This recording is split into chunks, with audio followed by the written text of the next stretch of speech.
You see, the curious thing about human beings is that we are always trying to become something instead of simply being what we already are. And this, my friend, is where the mischief begins. Because the more desperately you try to become stronger, wiser, more enlightened, the more you tighten the knot around your own throat. It is the cosmic joke of the human condition. The harder you grip, the more it slips through your fingers, like trying to hold water. You cannot grasp water. You can only let it flow across your open hand.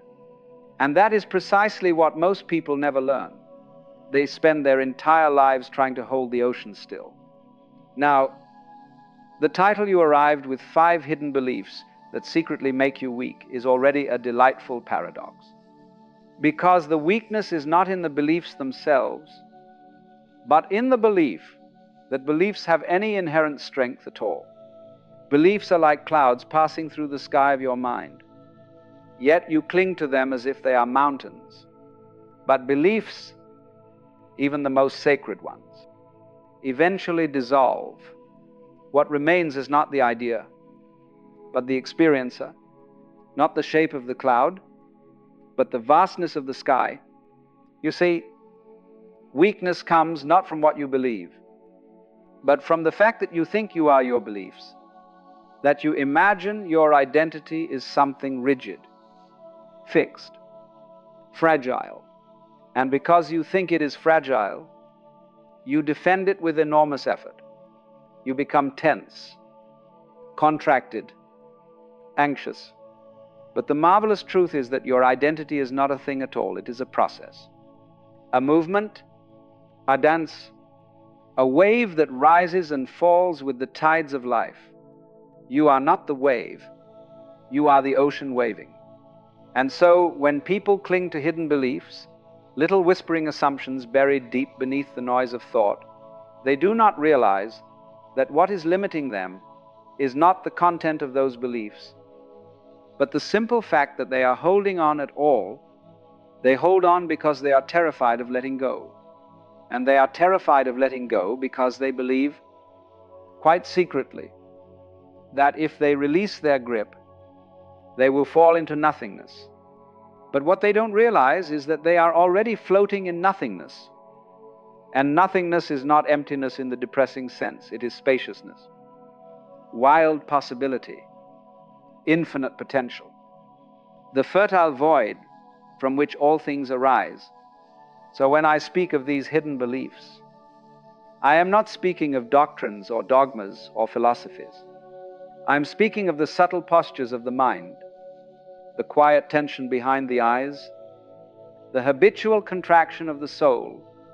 These beliefs operate like invisible walls, not because the walls exist, but because you believe they do. And the moment you step through them, you discover there was never a wall at all, only the ghost of a thought, the echo of a fear. Imagine for a moment that your life is a great river. You are flowing freely, naturally, without effort. But then, somewhere along the way, you were taught that the river should not flow. You were taught that you must resist, that you must tighten, that you must push against the current.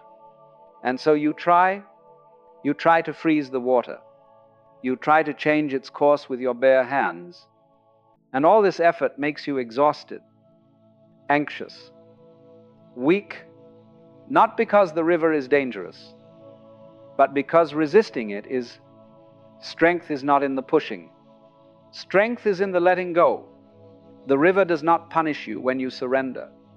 It carries you, it supports you, it teaches you how to float, but you must first release this idea that strength comes from control, from solidity, from certainty. Strength comes from fluidity, from movement, from adaptability, from the simple willingness to flow. Now, you may wonder why you found this talk at all. Why these words?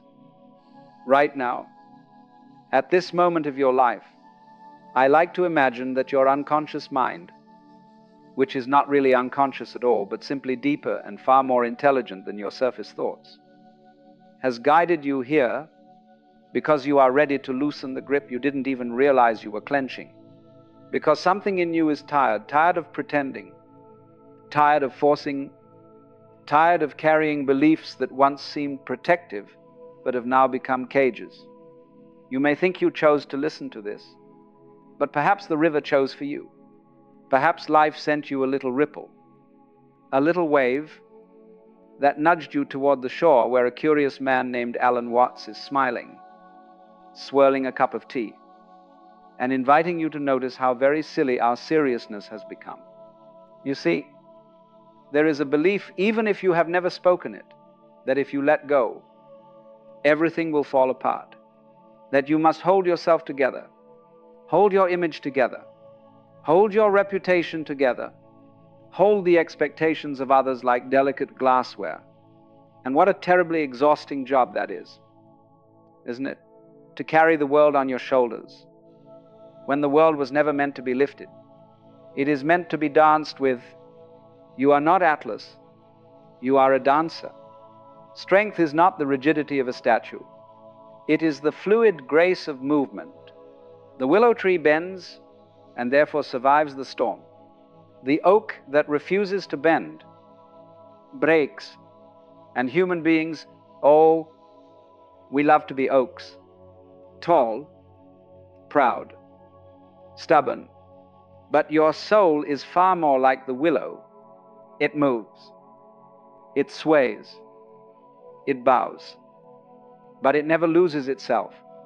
It meets life with softness, not resistance. And so here we are, speaking of hidden beliefs, but in truth, we are speaking of hidden fears, because every belief that makes you weak is actually a fear disguised as wisdom. The fear that you are not enough, the fear that others must approve of you, the fear that if you stop striving, you will cease to matter, the fear that your worth must be earned, the fear that life is something to be conquered rather than embraced. When you peel away these fears, when you look at them with gentle curiosity rather than judgment, you realize something quite remarkable. They are only shadows, and a shadow has no substance at all. It exists only because something bright is shining behind you. You are the light. The fear is the shadow, but you've been staring at the shadow for so long that you forgot its source. And so you tighten, you resist, you cling, and this clinging makes you weak, not because you lack strength, but because you are using your strength against yourself. Like someone trying to push a door open when it clearly says pull. All the effort in the world will not open it until you relax and simply pull.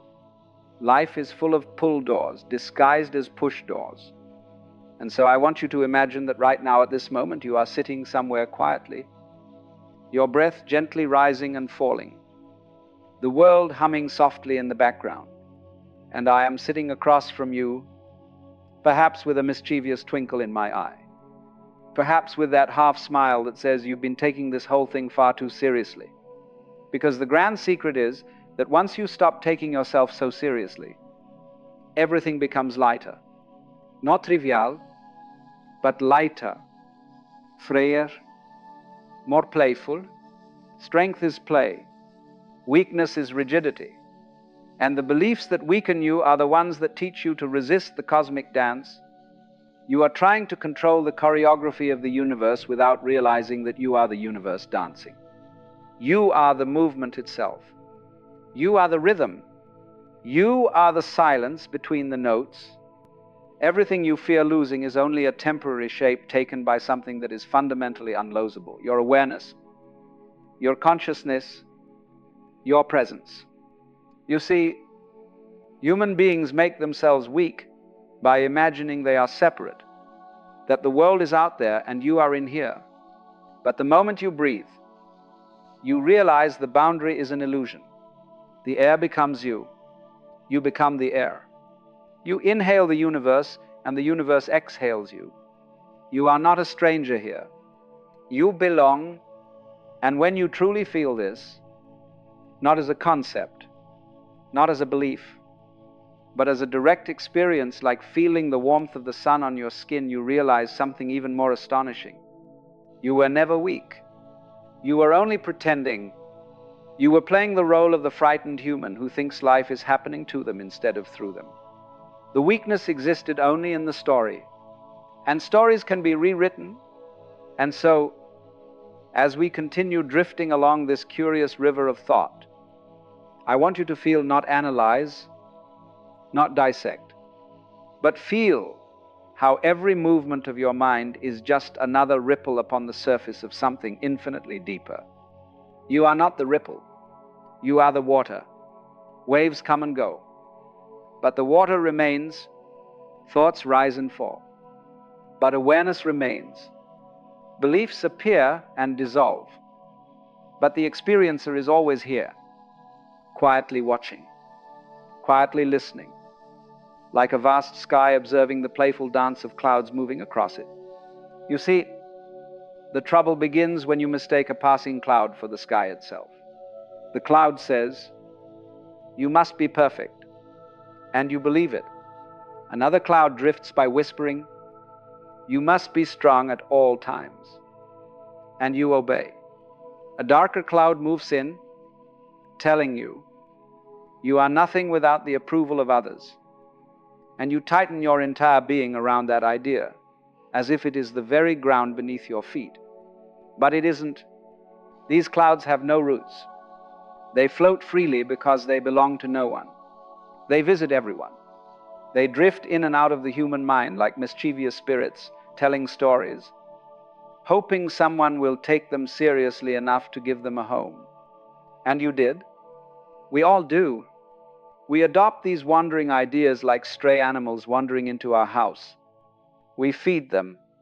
We protect them. We call them my beliefs, my identity, my values. But the astonishing truth is that these beliefs were never really yours. They passed through you like echoes of someone else's fear, like dust carried by the wind of collective anxiety. And because no one teaches you how to let them pass, if you think the only solution is to hold them tighter, this clinging, this invisible grasping, is the real source of weakness. Life becomes a battle only when you insist on fighting the current. You tense your shoulders, brace your spirit, narrow your breath, and prepare for war with what is, with what always was, and with what will always be the movement of life. But the warrior who fights life itself always loses, because life is too fluid to be caught, too vast to be conquered, too playful to be forced into a rigid shape. Imagine trying to handcuff the wind. Imagine trying to confine sunlight in a box. This is what you do every time you try to control your reality through tension. And when the tension becomes unbearable, you call it stress. But really, stress is the simple refusal to flow, the refusal to bend, the refusal to dance with things as they are. You see, a mind that clings becomes brittle. A brittle mind breaks easily. A brittle identity panics when challenged. A brittle ego shatters at the smallest crack. But the mind that moves, the identity that breathes, the ego that learns to laugh at itself, these do not break. They transform, they stretch, they expand, they float. Strength is the natural consequence of flexibility. You are strong not because you hold firm, but because you are willing to change shape. The bamboo survives the storm not by resisting the wind, but by moving with it, and so must you. If you wish to rediscover the strength you think you lost but only misplaced under layers of unnecessary seriousness. Ah yes, seriousness, the great thief of vitality, the thief of joy, the thief of perspective. Every weakening belief you hold has a seriousness to it, a heaviness, a sense of grim duty. You must be this. You must do that. You should not fail. You must not look foolish. You cannot make mistakes. And all these musts and shoulds and must nots become chains. But chains do not fall away when you pull harder. Chains fall when you finally realize they were never locked. You are afraid of being foolish because you believe there is a separate self that can be humiliated. But the self is not a fixed object. It is a verb, it is an act, it is a performance, a playful improvisation within the cosmic theater. The moment you truly see this, you become free. You cannot embarrass a process. You cannot humiliate a wave. You cannot weaken the wind. And you, dear listener, are far closer to the wind than to the statue. You imagine yourself to be. Let us play with this idea a little. Suppose your thoughts were not yours in the strict sense. Suppose they arise spontaneously, the way birds suddenly lift off into the sky. You don't command them to do anything. You don't tell them when to appear or disappear. They come, they go, and yet you build your entire sense of self on top of this random, swirling movement. You treat each thought as if it carries a sacred message about your truth. But a thought is just a sound, a vibration, a momentary flicker in the brain. And basing your identity on thought is like trying to build a house on waves. No wonder it feels unstable. The belief that you are your thoughts is perhaps the most weakening belief of all. And yet nearly everyone carries it unconsciously. If the thought says, you are insignificant, you shrink. If the thought says, you're not ready, you hesitate. If the thought says, you might fail, your knees begin to tremble. But the thought itself has no power, none, zero. Its power comes entirely from your belief in it. This is the great comedy of the mind. Imagine a tiger roaring at you. Terrifying, isn't it? Now, imagine that the tiger is only a stray kitten with a megaphone. The roar is impressive, but the creature behind it is harmless. That is most of your fear. That is most of your limiting beliefs. They are kittens wearing masks. And once you see this, you can't unsee it. You see, the mind assumes that if it lets go of these beliefs, if it loosens its grip, if it stops controlling every moment, it will collapse into chaos. But this chaos is not destruction. It is freedom. It is aliveness. It is the spontaneous intelligence of life itself, which is far more capable than your thinking could ever be. You don't tell your heart how to beat. You don't tell your lungs when to inhale. You don't micromanage the billions of processes happening within you at every moment. The deeper intelligence of the universe handles that without the slightest effort, and yet you insist on controlling your identity, your future, your image, your emotions, your value, your significance, as if you are afraid the universe might drop you if you don't manage every detail yourself. But you are being carried even now. You are floating on something invisible, something ancient, something infinitely wise. You don't have to trust it. You are it. The wave doesn't trust the ocean. The wave is the ocean. And once you realize this, you stop making yourself weak with the belief that you are alone. No one is alone, not in the way the ego imagines. You are woven into everything, from the stars to the stones to the breath you just took. You belong to the universe, not as a guest, but as an expression, a gesture, a movement, a moment of divine curiosity discovering itself in human form. Why would such a magnificent expression ever need to fear its own insignificance? It is impossible. Insignificance is an illusion created by comparison, and comparison is a habit created by society, not by nature. The tree does not compare itself to the mountain. The river does not envy the sea. The birds do not worry about singing too loudly. Only humans invent these peculiar metrics of value then suffer under their weight like prisoners who forged their own chains. But here is the gentle miracle.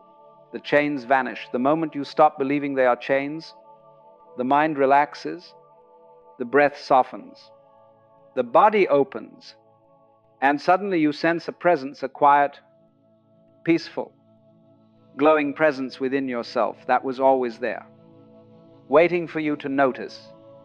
Not a new strength, but an ancient one, not something added, but something revealed. This strength is not muscular. It is not defiant. It is not prideful. It is effortless. It is the strength of the ocean that does not resist the storm. The strength of the sky that makes room for every cloud. The strength of the flame that dances without fear of burning out. The strength of the Tao, which accomplishes everything by doing nothing. And so the question is never, how do I become stronger? The real question is, what am I doing that makes me forget I am already strong? Perhaps that is why you are here. Perhaps some part of you is ready to stop forgetting. Perhaps some deeper intelligence nudged you into this moment. Maybe you thought you were scrolling. Maybe you thought you were exploring something interesting. But something beneath your conscious awareness said, now, it is time, listen. And so you are listening not to me, but to yourself, reflected through my voice. I am only a mirror, and like all mirrors, I show you only what is already there. You are not becoming stronger. You are remembering strength. You are not becoming wiser. You are recognizing wisdom. You are not becoming free. You are noticing the cage was imaginary. The river does not become water. It realizes it has been water all along. And here we are again, drifting a little deeper into this ocean of awareness together, watching the currents swirl and dissolve around us. It's funny, isn't it? How the moment you begin to notice your mind not as a problem to fix, but as a river to observe, everything becomes softer. The sharp edges blur. The urgency loosens. Even your fears begin to look almost adorable, like tiny creatures scurrying about, panicking as if the fate of the universe depends on their next decision. But the universe does not depend on your fears, nor does it revolve around your anxieties, nor is it waiting for your permission to continue its dance. It moves with or without your consent. And the moment you stop resisting that movement, you experience a kind of liberation, so natural, so relieving. It feels like coming home after a lifetime of wandering. You see, what makes human beings weak is not that they fear life, but that they fear their fear. Because fear itself is simply a sensation, a tightening here, a flutter there, a cloud passing through the inner sky. But the belief that fear is dangerous transforms it into a monster. And once you believe the monster is real, you run from your own shadow. But a shadow cannot harm you. You can turn toward it, dance with it, even laugh at it, and it will vanish in the light of your awareness. The more deeply you understand this, the more you see that weakness comes only when you forget what you really are. You forget the vastness behind the thought, the silence behind the noise, the awareness behind the identity you try so hard to maintain. Identity, what a curious invention.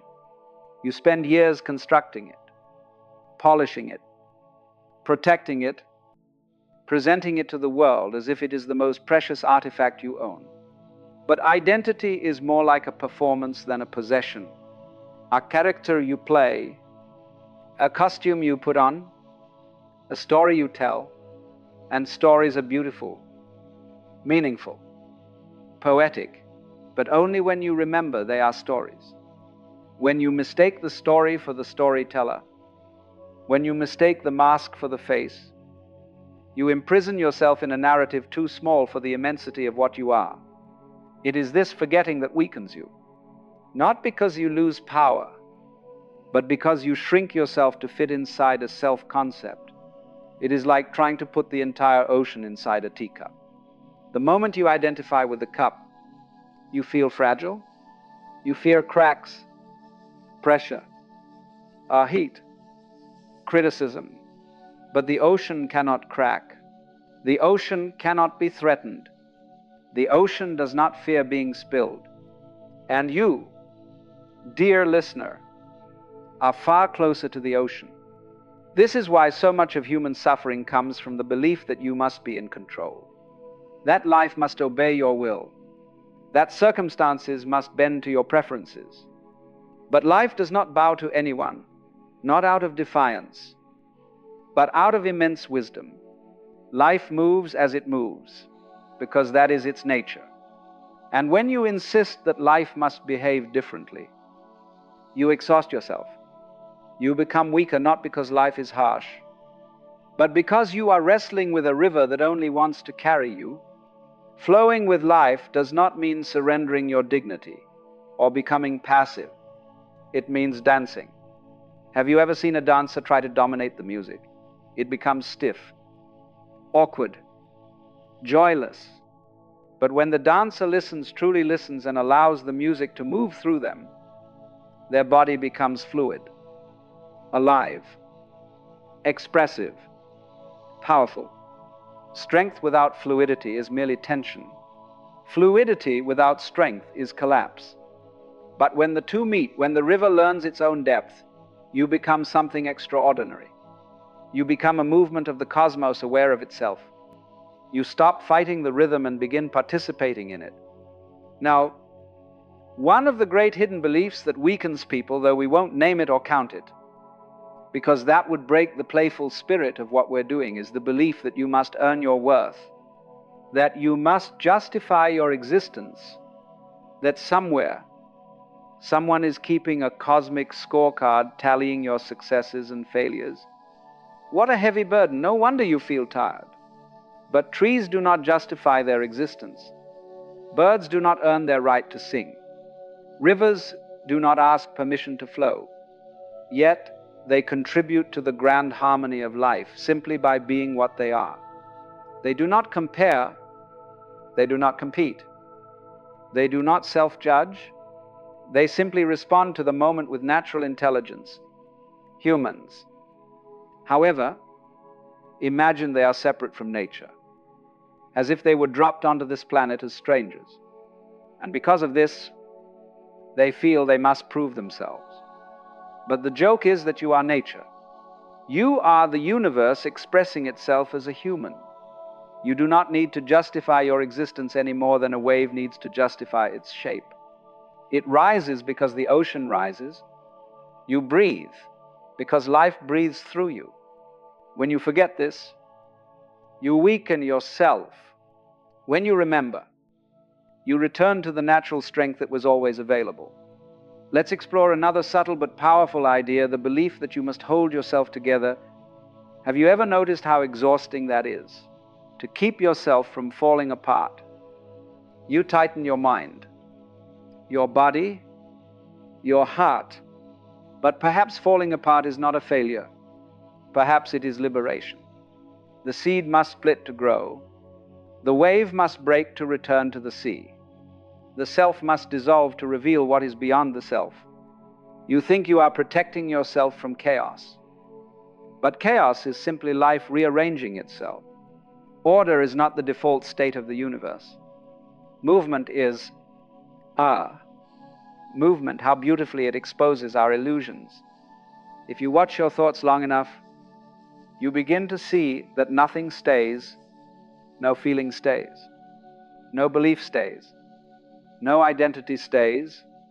Everything flows, shifts, transforms, dissolves. And if everything is already in motion, why cling? Why resist? Why fear letting go? Weakness arises from resisting what already is. Strength arises from participating in what is unfolding. Picture yourself floating on your back in a warm lake beneath a sky full of drifting clouds. The water supports you without effort. You are held completely. And yet, the moment you panic, the moment you start thrashing to keep yourself afloat, you begin to sink. You drown not in the water, but in your fear of the water. You suffocate not from the lack of air, but from the frantic belief that you must save yourself. But you do not need to save yourself. You only need to stop fighting your own buoyancy. You see, strength is not something you cultivate through effort. It is something you uncover through relaxation, through awareness, through the gentle recognition that life does not require your struggle to function. The sun does not rise because you worry. The waves do not crash because you plan. The seasons do not change because you exert control. Everything happens in perfect harmony without your interference. This is not to belittle your importance. On the contrary, it is to remind you that you are part of this harmony, not its conductor. You play your role naturally when you stop trying so hard. The more you relax into your being, the more intelligence flows through you, spontaneous, effortless, luminous. And maybe this is what called you here, acquis intuition, a whisper beneath the noise of your mind saying, there must be another way. And yes, there is the way of non-resistance, the way of awareness, the way of the Tao. The Tao does not try to be strong. It simply is. And because it simply is, nothing can overcome it. You have spent so much of your life trying to become strong, you have not yet tasted what it means to simply be. And being pure, being, is strength beyond measure. It is not loud. It is not aggressive. It is not prideful. It is spacious, calm, radiant. When you touch this state, even for a moment, you feel a shift inside you, a loosening, a softening, a remembering, as if something ancient within you sighs in relief and says, "Ah, you're finally listening." You do not become invincible. You remember the part of you that was never vulnerable to begin with, not your ego, not your story, but your awareness, this open, boundless presence that has never been harmed by any belief, never been diminished by any fear, never been touched by the world's noise. It is the silent witness, the eternal backdrop, the pure consciousness in which everything arises. You are that, not metaphorically, directly, literally, experientially. And when you know this not as a concept, but as a felt truth, weakness dissolves like mist in the morning sun. And so, as we drift toward the final movement of this little dance together, I want you to notice something subtle, something that might already be stirring inside you without your conscious permission. A kind of spaciousness, as if the walls of your mind have quietly moved a few inches farther apart, as if the room inside you has grown, as if your breath is not just entering your body, but entering the world itself. This is what happens when you stop fighting yourself, when you allow your being to unfold rather than attempting to shape it. You see, the natural state of consciousness is spacious, open, luminous, free. But the beliefs that weaken you, those little unnoticed whispers lodged in the background of your thinking, are like knots tied in your soul. They constrict, they narrow, they limit, but knots cannot be untied by force. They unravel through awareness, through softness, through the gentle, warming presence of attention. Awareness is like sunlight. It does not fight darkness. It dissolves it. When you bring attention to your hidden beliefs not with judgment, but with curiosity, they begin to unravel themselves. You don't have to rip them out. You don't have to conquer them. You simply watch. And in that watching, they lose their solidity. They melt. The reason these beliefs weaken you is not because they are powerful, but because you never look at them directly. You believe them without question, and anything unquestioned becomes a master. But when you turn your gaze toward these beliefs softly, gently, like watching fish glide beneath the surface of a pond, you discover that they were never truly yours. They were inherited, absorbed, picked up from parents, teachers, culture, religion, trauma, fear. They float in you like seeds carried by a wind that was never under your control. But here's the great cosmic trick. Just because these beliefs landed in your soil does not mean they must stay there. You can watch them sprout. You can watch them wither. You can watch them dissolve into the very earth from which they arose. Because beliefs are not stable. Identity is not rigid. You are not a fixed thing. You are movement. Let's breathe into that for a moment. The breath comes in, the breath goes out, and you do absolutely nothing to make that happen. Life breathes you. Your heart beats without your consent. Your cells mend themselves without your supervision. You are being lived by something far more intelligent than the thoughts you use to describe yourself. This is why letting go feels so terrifying to the mind, because the mind cannot imagine that life could function without its constant interference. But the moment you stop trying to hold yourself together, something extraordinary happens. You feel held, supported, carried, not by an external force, but by the very fabric of existence that moves through you.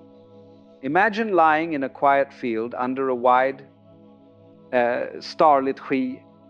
The cool air brushes your skin. The earth supports your weight effortlessly. You do not strain to exist.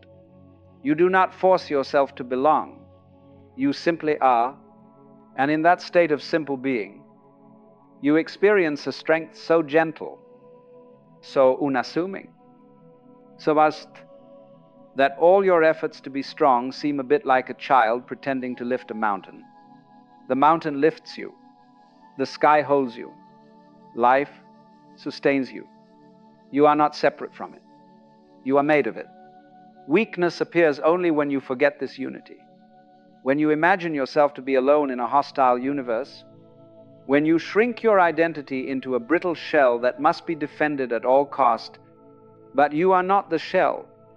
You are the space inside the shell. And the moment you remember this, the shell cracks not as a breaking, but as a hatching. The beliefs that make you weak are merely the eggshell. They were necessary once. They protected you once. They held you once. But now you have outgrown them. And the bird does not mourn the loss of its shell. It spreads its wings. Let us linger on the idea of wings for a moment. When you look at a bird, you do not think of it as struggling to be itself. It does not wake up in the morning with existential dread. It does not rehearse affirmations to remind itself that it is worthy. A bird simply is. A bird expresses itself without effort.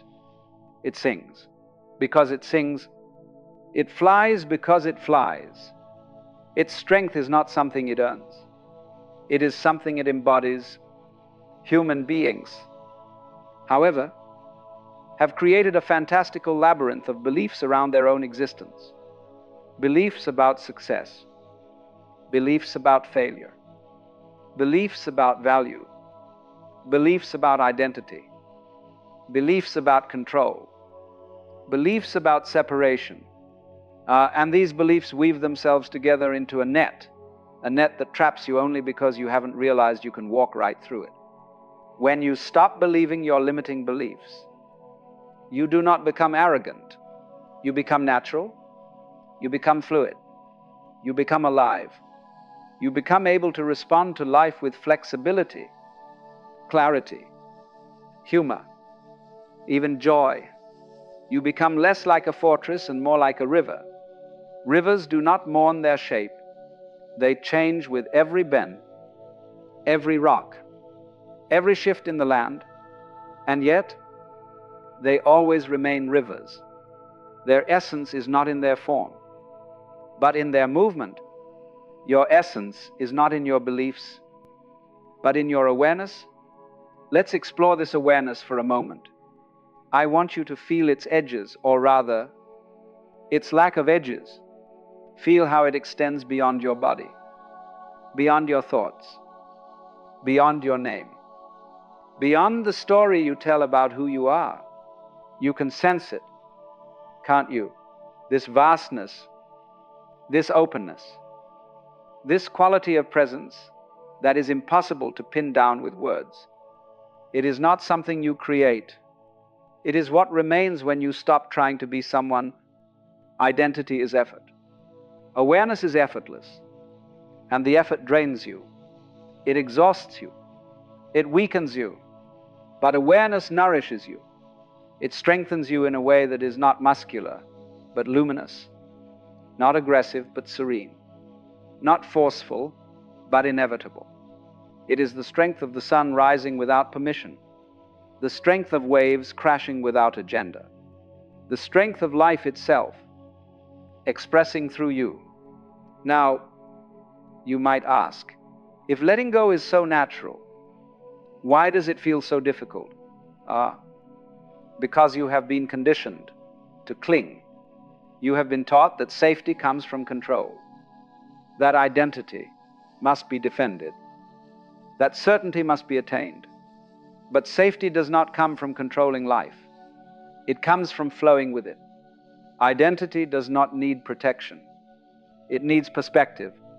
Certainty is not the foundation of peace. Surrender is. When you surrender not in defeat, but in wisdom, you discover that what you'd been running from was never a threat. It was merely the unknown. And the unknown is not a void. It is a doorway. It is the birthplace of possibility. It is the canvas upon which consciousness paints its infinite expressions. So the real question is not, how do I become stronger? The real question is, what am I holding on to that prevents me from realizing I already am? Perhaps it is the idea that you must be perfect. Perhaps it is the belief that you are unworthy. Perhaps it is the fear that if you stop controlling everything, your world will collapse. But worlds do not collapse when beliefs dissolve. They expand. They open. They breathe. Your world becomes larger the moment you stop trying to shape it. And now, right now, in this gentle unfolding space where you and I meet, I want you to notice something truly marvelous. You are already letting go. You are already softening. You are already loosening your grip on the beliefs that once felt so heavy. You are not trying to do this. It is happening naturally, because awareness has a gravitational pull of its own. The moment you look inward with openness, with curiosity, with sincerity, things begin to shift, not through force, through flow. And this flowing, this gentle movement back to your natural state, is the true strength you have been seeking. Not the strength to dominate, but the strength to dance, not the strength to conquer, but the strength to participate, not the strength of rigidity, but the strength of spaciousness. In this spaciousness, suffering becomes less sticky, fear becomes less sharp, beliefs become lighter, and you, yes, you become more yourself than you have ever been. You do not need to hold yourself together. You only need to let life hold you. You do not need to conquer your beliefs. You only need to see through them. And once you see, truly see, the illusions you carried crumble effortlessly, not because you destroyed them, but because they were never real enough to resist awareness. This is your return, not to a stronger version of yourself, but to a freer one, not to a tougher identity, but to a wider consciousness, not to the person you were taught to be, but to the presence you have always been. Life is dancing. And now, finally, you are beginning to hear the music.